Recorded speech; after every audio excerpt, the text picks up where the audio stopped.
1963 1962 के बीच में जो एक्सपेडिशन किया गया था, वो भी कहीं ना कहीं द्वारका भी एग्जैक्ट उसी हिसाब से मिली।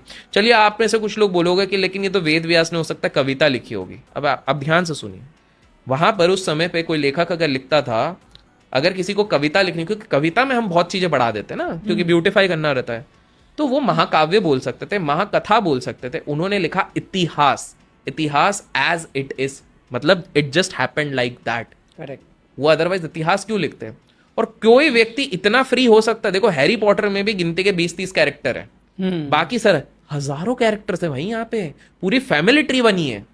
कैन यू बिलीव कोई व्यक्ति इतना फ्री होगा कि आज तो भैया मैं बैठ के 18 योद्धाओं के बारे में 18 लाख श्लोक लिख के 18 लाख वर्ड्स के अंदर मैं इतनी बड़ी महाभारत लिखूंगा? वो भी by the way Ganesh ji ने लिखी है अपने दांत से। तो क्या कोई इतना ज्यादा वो कर सकता है? तो पॉइंट ये है कि अगर आप A to Z धीरे धीरे धीरे कनेक्ट करने की कोशिश कर रहे हो, तो पहली मैं आपको आर्कियोलॉजिकल एविडेंसेस बता रहा हूं।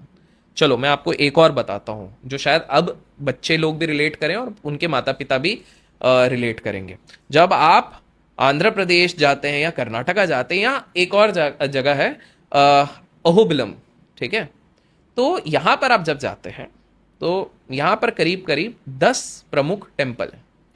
इनमें से एक जगह पर आप जाते हैं, 6000 फीट तक आपको ट्रैक करना पड़ता है, और ये बहुत खतरनाक ट्रैक है, इसलिए इधर भीड़ नहीं रहती है, क्योंकि साधन वाधन कुछ है नहीं। जब आप इधर ट्रैक करके जाते हैं 6000 फीट के बाद, आप जब ऊपर देखते हैं तो आपको एक ध्वज लहराता हुआ दिखता है। आप जब उस ध्वज के पास जाते हैं और खड़े होते हैं, तो आपको एक अलग से एहसास होता है। ये ध्वज पता है कहां पर लहरा रहा है? ये वही स्तंभ है जिससे नरसिंह भगवान निकले थे, और वो आज भी उधर है, एकदम हाइटेड, क्योंकि उस समय पे राजा महाराजाओं के महल बड़े होते थे और बहुत ऊपर ऊपर तक के थे। वो भी मिला है।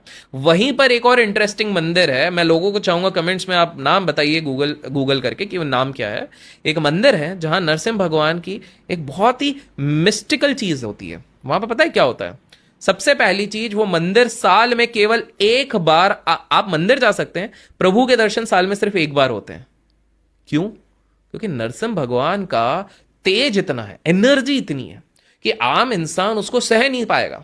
और सबसे इंटरेस्टिंग बात है कि जब भी वो साल में एक दिन आता है, सिर्फ उसी दिन, अगर बाहर का टेम्परेचर 35 है ना, उस दिन पूरे सिटी का टेम्परेचर 40 हो जाता है।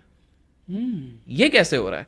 और एक इंटरेस्टिंग चीज, इसी मंदिर में पंडित लोगों ने खुद ने किया है कि जब उस मूर्ति, वो मूर्ति टफ नहीं है, बहुत फीबल है, उसको जब आप टच करते हो तो आपकी उंगली भी अंदर जाती है, और थोड़ी उंगली अंदर चले जाती है तो रेड कलर का फ्लूइड निकलता है। ऐसा माना जाता है आज भी नरसिंह भगवान वहां पर साक्षात विराजमान है।